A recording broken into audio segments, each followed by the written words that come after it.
guys, welcome to my channel Final Beauty, or welcome back. I'm Debbie if you don't know me, and normally on my channel I do a lot of eyeshadow content, so I do tutorials and give you inspiration for looks that you can create with your palettes, but I don't do too much talking about eyeshadow palettes, and that's what this video is going to be. I'm going to take you through a bit of a trip through my collection. You guys have wanted to see more of my collection. I've seen some of the comments asking for an eyeshadow palette collection video. Not going to do that just now, but this is going to show you a snapshot of my collection, whilst also talking about why I bought a lot of these. So if you're intrigued and you want to see what this video is all about, then why don't we jump straight into it? Okay, so I had a concept for this video because I was sitting there thinking, why have I bought all of these eyeshadow palettes over the years? There's a number of reasons. I mean, from starting watching YouTube 4 years ago to now, I started off with 20 palettes back then. I've now got over 300. So I think I can't blame YouTube entirely. You know, a lot of it is obviously my own fault and my decisions, but YouTube has definitely played its part. But in terms of which palettes I decide to pick up, it's not just because someone's told me to get them necessarily, you know, or told me that the formula's good or whatever. There's normally something about them, like a common theme around the brand or a series of palettes that they've brought out that just is attractive to me. So I really wanted to explore that a little bit more. And if this video goes down well, I might also do other videos kind of looking at other aspects of my eyeshadow palette buying kind of decision making that I do. So I think it's interesting, particularly when you want a no buy or a low buy, to recognise those things and, you know, see whether there's anything you want to change about that. You might want to carry on picking up that particular type of palette, and you might still think that that's a valid way of choosing what palettes that you decide to add to your collection, but it's just something to look out for. So before we do it though, I just want to say a massive thank you to anyone that watched my first video of the year where I talked about my goals and plans for my channel, because we had such a nice conversation in those comments and you guys came up with some amazing ideas for me. And I love that we're making a really interactive space on this channel. And if you are new here and this is the first video that you've watched of mine, just take a look back at that one and then look at the comments and just see what an amazing community we have here, because I'm so proud of what we've created. So just thank you so much for that, guys. I've taken on board a lot of the suggestions. I've got a massive filming list now that doesn't involve buying any new palettes. So yeah, it's really appreciated, so thank you. So let's look at theming then. And before we do that, I think we need to pull up a palette that has like nothing at all in terms of theme. So do you remember when this brand was the hottest brand in the world to buy? Everybody was talking about them on YouTube, but oh my word, were they boring. This is the front of the palette. I bought it though, so obviously I still decided it was worth getting, and this was definitely an influencer brand decision. It was, I watched somebody's video on it, thought it looked like a really great colour story, never used it. It has got a beautiful colour story. This is the 18B Making Bank palette, for anyone that's interested to know. I've never used it though, because it just doesn't inspire me to pick it up because of the packaging. So colour story and formula are not the whole part of the story for me. And that's what I've come to realise. For me to want to use a palette, or to even want to pick it up in the first place, it has to have something a bit more unique about it than that. Promise I will use this palette at some point. I really need to, because it would have been a waste of money otherwise, and I'm sure it will perform well. But I just wanted to show you that, you know, that's how palettes used to come quite often. And I think a lot of palettes that you see from a bit more mid-range brands are kind of boring like that. They don't have the themes that I'm going to show you now. And most of these brands I'm going to show you now are indie brands. So let's get into the first one then. So it's one of the brands that got me into really buying indie makeup. I was watching a lot of YouTube at the time. When I first started watching YouTube, actually everybody was talking about this brand, and it's Menagerie Cosmetics. So I'm going to grab for the palettes I have from the brand and show you. Now I don't know how much you remember about this brand, but they obviously now have an animal theme, but they used to have a dragon theme, and they were called Makeup Monsters Cosmetics. So this is the first one of their palettes, and I think they made a very wise decision moving away from the monsters theme to the animal theme, the menagerie theme, because it's more universal to people, I think. And I think, you know, most people love animals, and there's a lot of scope you can go to do different colour stories by taking in all of these different animal themes. So just going to show you this one though, because this is probably one of my favourites from them, in all honesty, the Dragon Child palette. It's really, really beautiful. It's got a gorgeous red in there.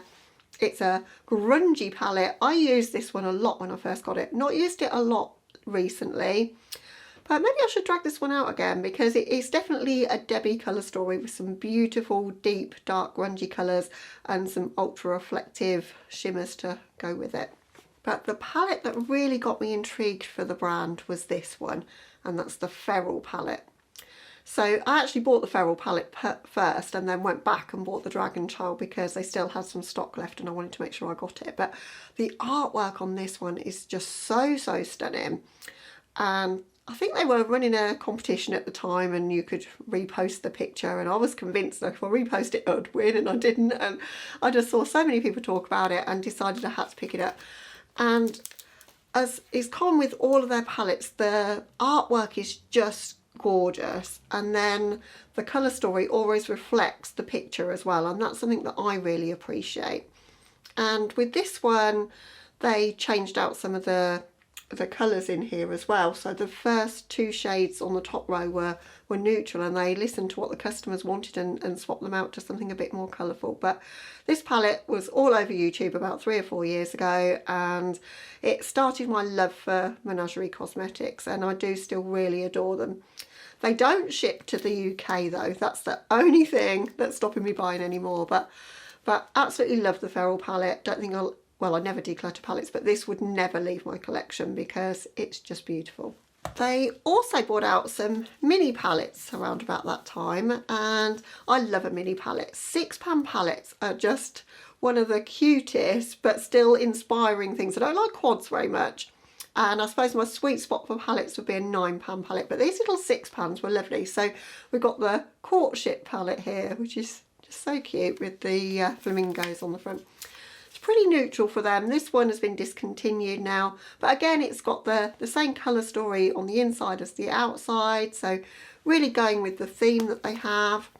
And they also did the Violet Ink palette, which again is discontinued. I don't think they're doing any of these little £6 anymore, but I thought they were such a good palette, because I think to myself, if I'm looking for a purple palette, this is the one I reach for. I just think it's going to have the tones that I want in there.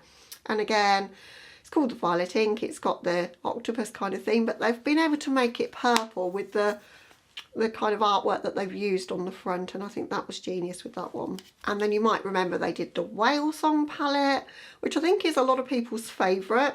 Now, this is a case in point. So you guys know me quite well. I think most of you are returning subscribers, and blue is not my favourite colour for eyeshadow. Yet I still bought this because of the theme, and that pretty much was the reason I bought it. There's a lot of green in here actually. So it's got the kind of undersea sort of tones, the, you know, the sea kelp and the, you know, the grungy kindness of the bottom of the ocean. It's got all of that going on. It's also got some beautiful watery blues and deeper blues as well.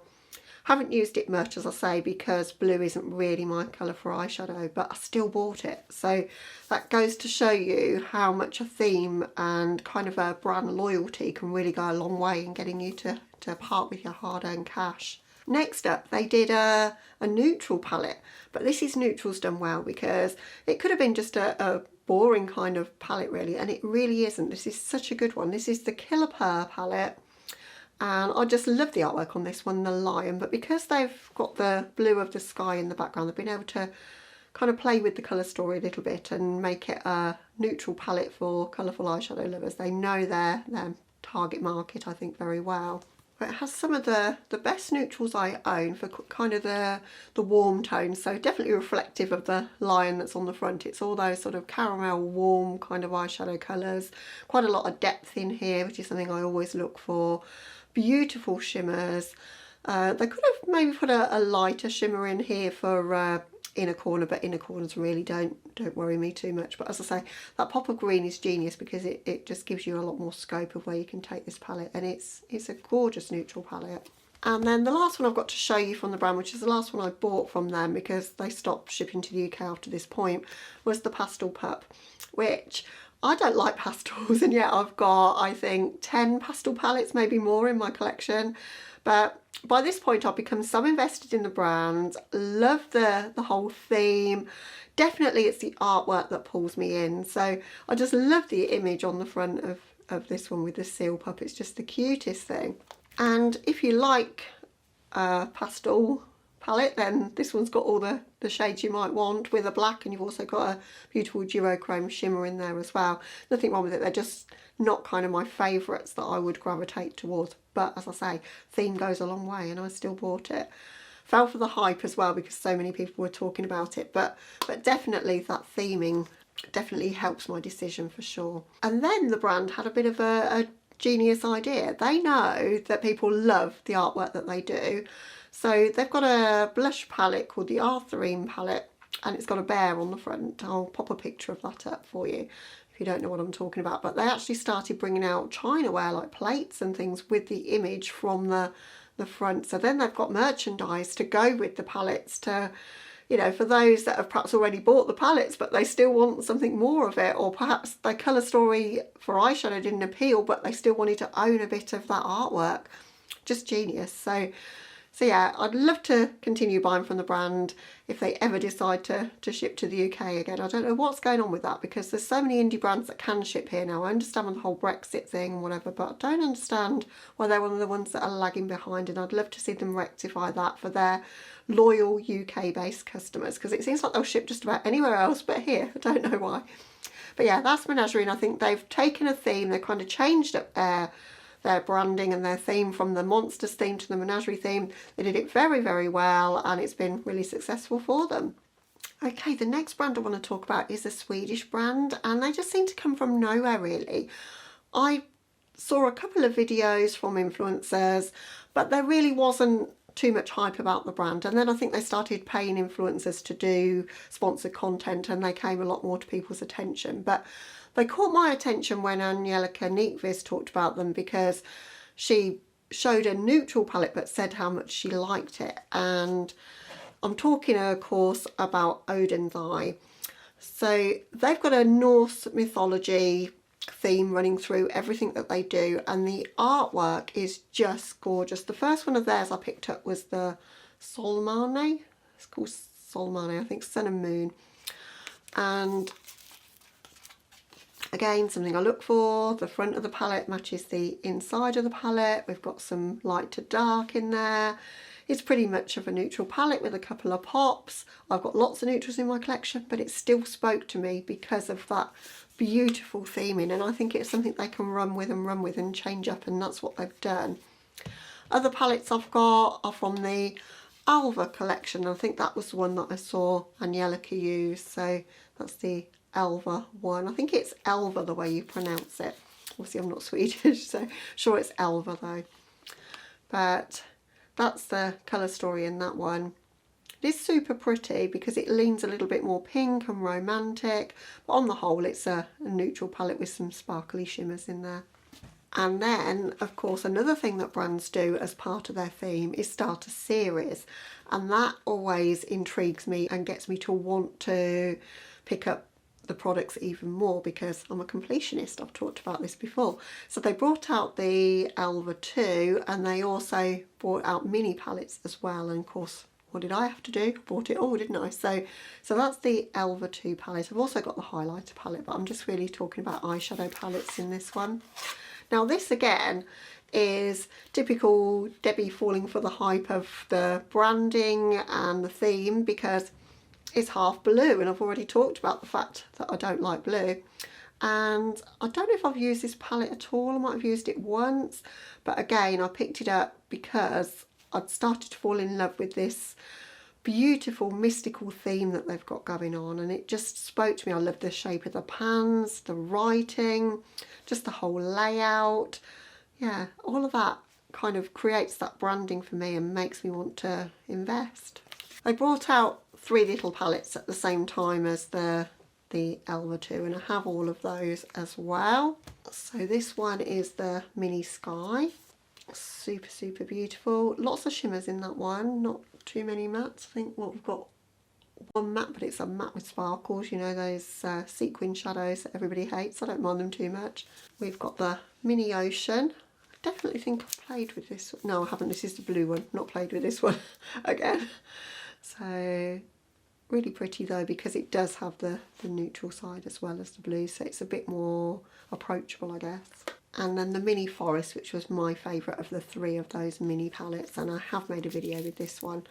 This one's really, really pretty. But yeah, they all have that same theme going through them. And then they brought out the Norns collection, which I was on my low buy stroke no buy last year, and so I didn't buy. But again, they did very similar. They did the big Norns palette and then the three smaller palettes. Genius idea, because they're all in the same theming, and if you like one of them, you're probably going to want to collect all of it, but it still gives people the opportunity to kind of pick the colour story that they like, but still in that theme. And then they brought out the cat one, and I can't remember what the other ones were. There was a few more after that, but still with the same theme. And then they did the Legendary Diverser collection, which was the influencer collab.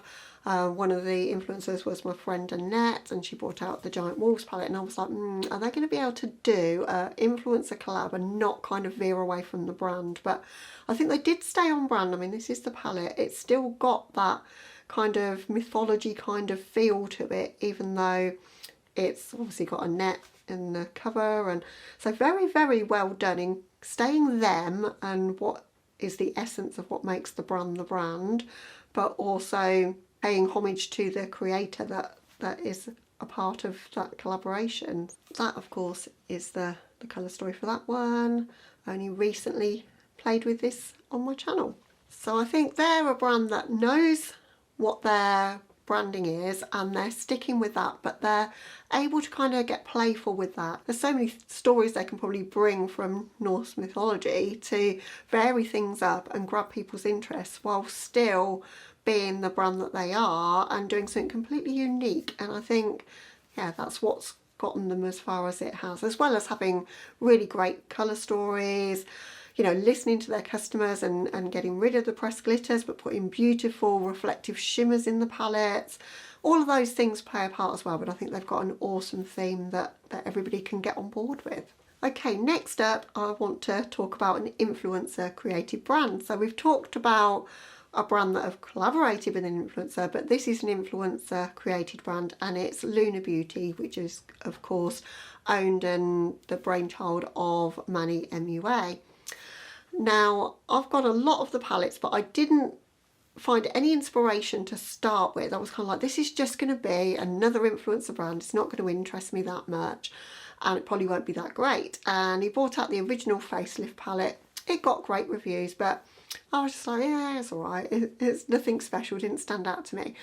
And then he kind of grabbed my attention with the moon kind of theming, and I think he's run with that so well now, and he knows what his brand is all about, and I think that has definitely played a part in the desirability of his products for me. So the first Luna Beauty palette I bought was the Strawberry Dream, so this one here with this beautiful raised moon on the front. It's just stunning packaging, and this is kind of packaging that I love because it's small enough to store, but it's so unique and so well thought out. It's not just, you know, our boring square black box that the Morphe palette came in. It's, you know, a million miles from that.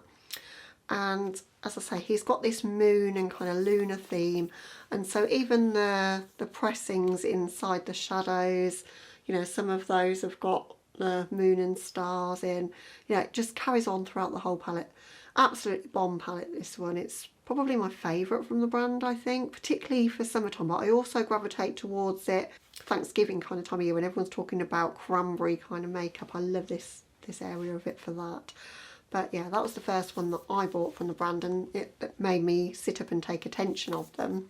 I've also got the Eternal Eclipse, which is kind of like the sister palette to the Strawberry Dream. It's kind of, if you're thinking of the Strawberry Dream as being all lightness, this one's kind of darkness, but both very beautiful, and both, as I say, have that moon theming to them. This one was genius because it's neutrals but with a pop of greys and blues and all those cool tones, which you don't see too often done well, I don't think. I'd love to see cool tones have a bit more of a resurgence. You see a lot of kind of just neutral, like actual neutral or warm tone palettes, but not so many cool. And yeah, this is probably one of the best there is out there, and there's quite a lot of scope of things you can do with this one as well. I need to use this way more than I do. He also brought out a blush palette, and I love the fact that he's continued like that moon and lunar theme through the blush palette. This is gorgeous. Look at the front of that, just like a solar system of different planets on the front. It's just so stunning.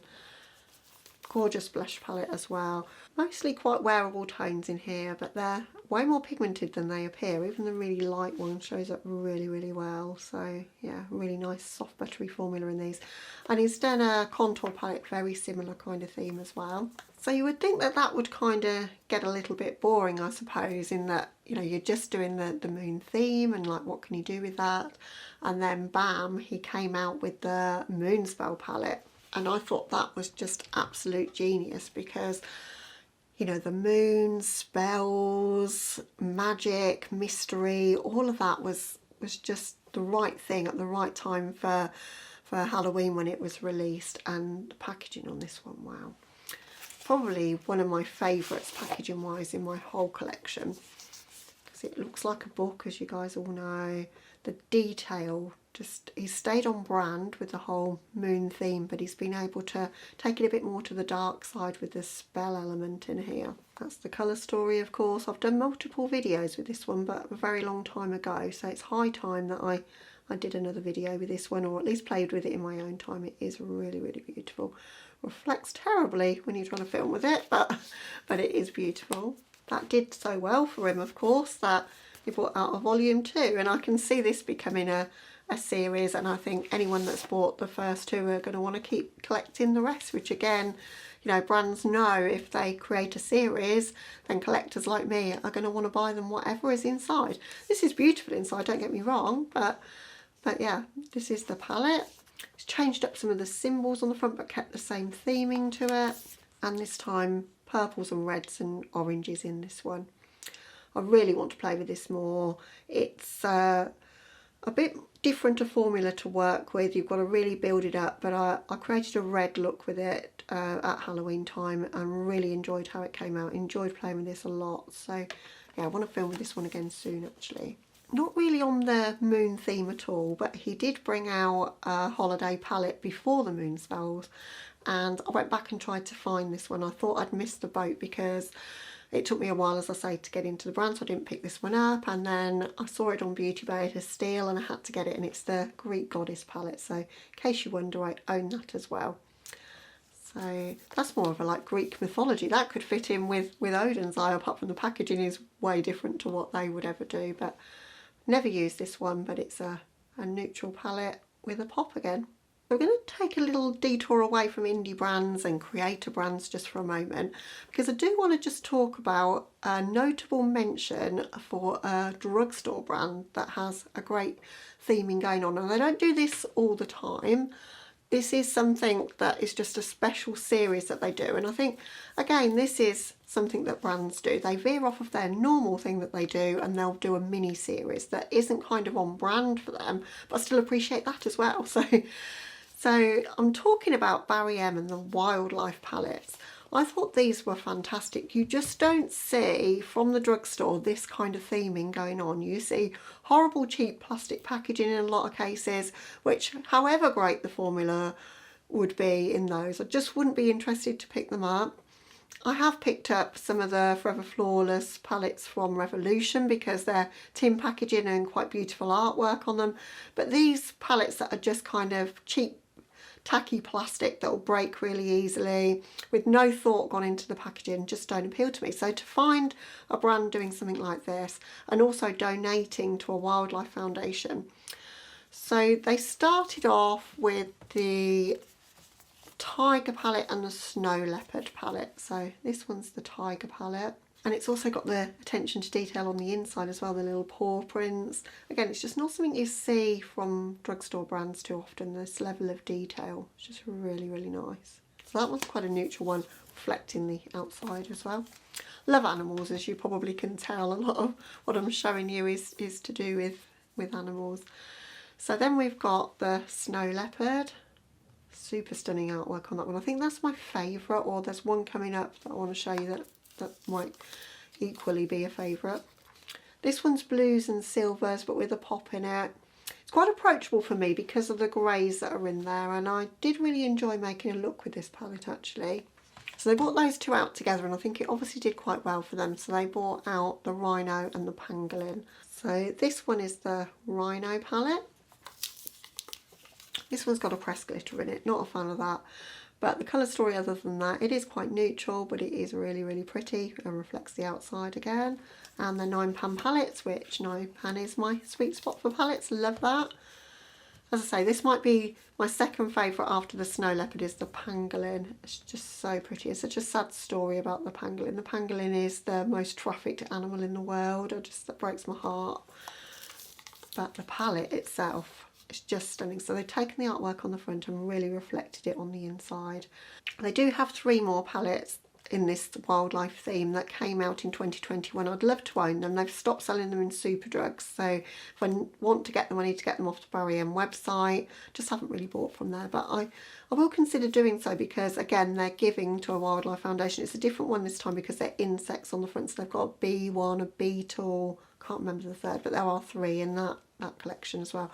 So great to see a drugstore based brand, and they're a UK brand as well, doing something different with a theme that's exciting, that's giving back as well, you know, donating to animals. I think that's amazing. Okay, saved one of my favourite brands for last, and we're back in indie world again. And when I was thinking of filming this video, I could not do this video without talking about this brand. So we're going to be talking about Nomad Cosmetics. So their theming is genius. So Nomad are a husband and wife team, Auntie and Felicia, who travel around the world getting their inspiration for colour stories for their palettes and then bring out palettes based on their travels. And the options for that are limitless because obviously there's so much nature and scenery and culture and things to explore in travel. So they've done such an amazing and inspiring job with that. And I've got a lot of their palettes as a result. So I'm going to take you through those and show you what I have from them. I've got some of the quads, the smaller palettes. I'm not going to show you those, but I'm going to show you all of the bigger ones, 9 pans or more. So I've got 10 of their bigger palettes. I couldn't believe I've got quite so many, so I'll just go through them to count them. So the first one I bought was the Tokyo Harajuku. This is a pastel palette, of course, but I bought it for the multi-chromes on the bottom. I don't own many multi-chromes, and it was a great way to try out some, and these are really truly beautiful. But it's such a great formula in this one, and it's got the depth with these darker shades. I do find it quite inspiring, although as I say, pastels aren't really me, they're not really my aesthetic as such, but I do really love this palette. And then recently I've added to my collection the next one that I think they brought out. I'm trying to do it in order of what they brought out. I might have it slightly incorrect, but this one's the Marrakesh palette. Not used it at all yet. Bought it, as I say, because I'm a completionist and it was in the sale. But it's all those warm tones reminiscent of Morocco and spices, and yeah, you can see the inspiration definitely in this palette. Really pretty. Kind of one that I would use more in the summertime for that neutral look with a pop of blue on the lower lash line, I think. Then I've got the Berlin Underground. That's an interesting colour story that you don't see every day, I think. Definitely very grungy. I've not used it nearly as much as I should do.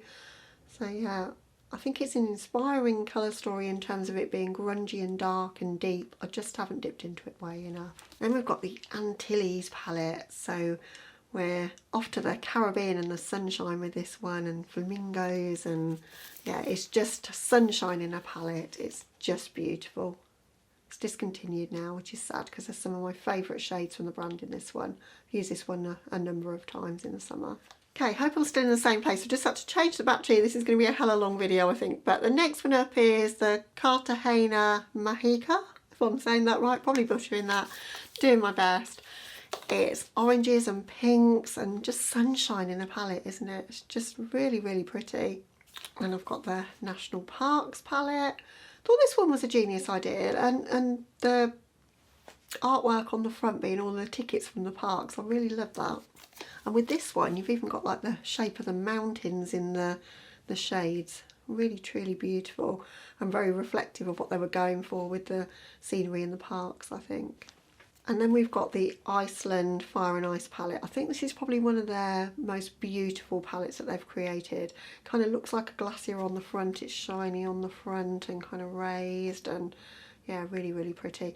And this is coming from someone that doesn't really appreciate blue eyeshadow, but I think the way this has been done is just superb, because you've got things like the Northern Lights in Iceland, you've got, you know, keeping warm by a campfire, so you've got all like the warm tones in here, the icy glacier tones. Yeah, there was a lot that they could do with it, and they definitely did. And I just think the embossing on the shades, just everything about it, the attention to detail to tie in with that theme is there with this one. And you guys seem to really love it too. It was one of their most popular, I believe, and I think a lot of you will have that one in your collection. But it doesn't necessarily need to be a destination as such, and I think this is what they've done so well. So it's still about travel. So we've got the Orient Express palette, which isn't a destination in itself. I suppose you could argue it is. The train is its own destination, but it's not a country or a place, you know, it's the method by which you get there. And I thought that was a great idea. And it's got to be one of my favourites from the brand. I love the padded kind of soft packaging to it, like the velvet to it. And I love a neutral with a pop of something bright and colourful, or a really special shimmer. This shimmer's gorgeous, one of my favourites in my collection is. So yeah, one of my favourites from the brand, which you wouldn't think knowing how much I love colour. And they also did the Haunted Europe, so we're not talking about a particular place in Europe here. We're just tying it in with Halloween, but we're talking about maybe Transylvania perhaps. And thought that was genius, how they've taken the theme but they've taken it even further there. And yeah, love this one. It's a palette of two halves, isn't it? You've got all the kind of autumnal vibes in this side, and you've got your Halloween grunge on the other side, and so well executed. So I love their big 18-pan palettes. I'd love to see more of those. And then super cute, what they did at Christmas was the Home for the Holidays palette, because of course you have to come home after you've done all this travelling. So that's the Home for the Holidays palette. It was based around the fact that, you know, you want to come home to perhaps your house and your dogs after all of this travelling. So some of the funds from it was donated to a dog shelter that Felicia volunteers at. I love that. And it just looks like fairy lights in a palette. So, so beautiful. So they just use their theming in such a clever way. You know, how do you tie in Christmas with a travel theme? Well, this was the way to do it. It was genius, and I love it. So yeah, they're the ones I want to talk about. There's one notable mention that I think is a brand to look out for. They've only done one palette with a theme, and I don't think they're going to theme their entire brand around it. And maybe they don't need to, and this is one thing that can be done. You know, you can just do one palette with a theme and execute it really well, and then do a completely different theme for your next one.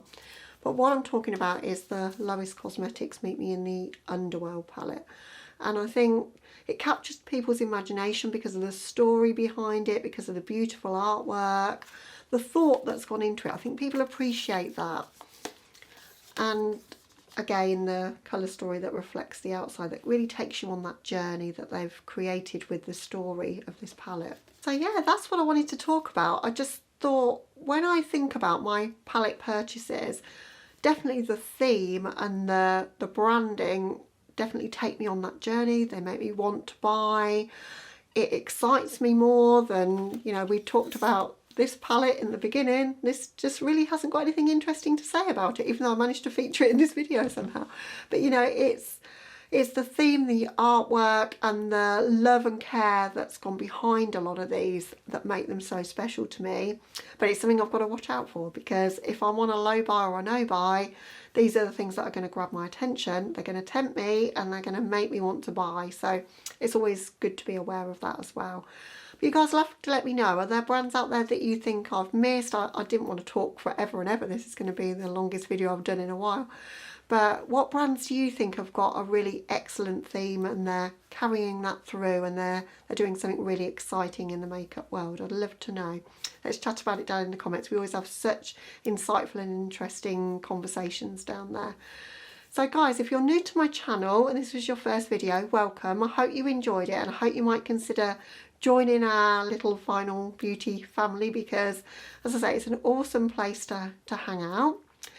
And any returning subscribers, thank you so much for your loyalty and just always showing up and watching the videos that I put out there. It doesn't go unnoticed. The same names are always in those comments. Love you guys so much for that. Hope you're having a lovely day or night. Hope you're enjoying the direction that the channel's taking and that I'm doing something different. And I hope I might catch you in the next video. Bye guys.